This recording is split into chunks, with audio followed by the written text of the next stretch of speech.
ماں باپ کی جو نعمت ہے، اللہ اکبر، یہ بہت بڑی نعمت ہے میرے دوستو۔ میں کہتا ہوں ہے وہ خوش نصیب جس کے ماں باپ زندہ ہے۔ آپ ہر روز ان سے مل لیتے ہیں، نہیں تو بہت سو کو جانا پڑتا ہے ملنے کے لیے قبرستان۔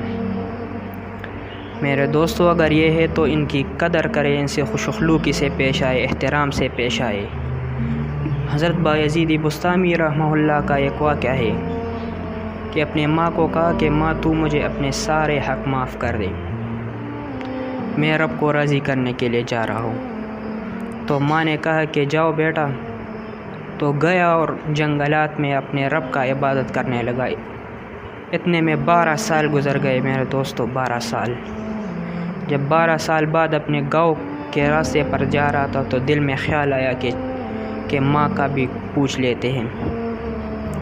تو جب اپنی گھر کے دروازے پر پہنچا تو رات کا پہر تھا، سردی کی رات تھی، تو دل میں خیال آیا کہ ماں سو رہی ہوگی، جگا کر تکلیف ملے گی، تو وہی دروازے کے ساتھ بیٹھ گیا۔ اتنے میں گھر کے ساتھ ایک نالا تھا تو اس میں پانی آ گیا، تو سوچا کہ ماں تہجد کے لیے اٹھی ہوگی۔ تو جب دروازہ کھٹکھٹایا تو میرے دوستو وہاں سے آواز آئی کہ یزید بیٹا میں آ گئی۔ تو میرے دوستو ماں کو پتہ چل جاتا ہے دروازے کے کھٹکھٹانے سے کہ کون ہے۔ تو جب ماں نے دیکھا کہ حالت خراب تھی، کپڑے پھٹے ہوئے تھے، تو اپنی جھولی اٹھائی اور کہا کہ یا اللہ تو نے ابھی تک اس کو اپنی قربت نصیب نہیں فرمائی۔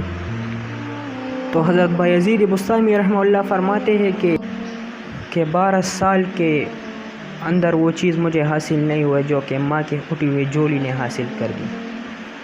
تو میرے دوستو یہ ماں باپ کی برکت ہے۔ ہم اور لوگوں کے پیچھے جاتے ہیں کہ ہمیں دعا کرے اور ہمیں فلاں نہ کرے، لیکن ہمارا سچا خزانہ تو ہمارے گھروں میں موجود ہے، لیکن ہمیں اس کی کوئی فکر نہیں ہوتی، اور جب یہ چلے جاتے ہیں تو پھر ہم افسوس کرتے ہیں۔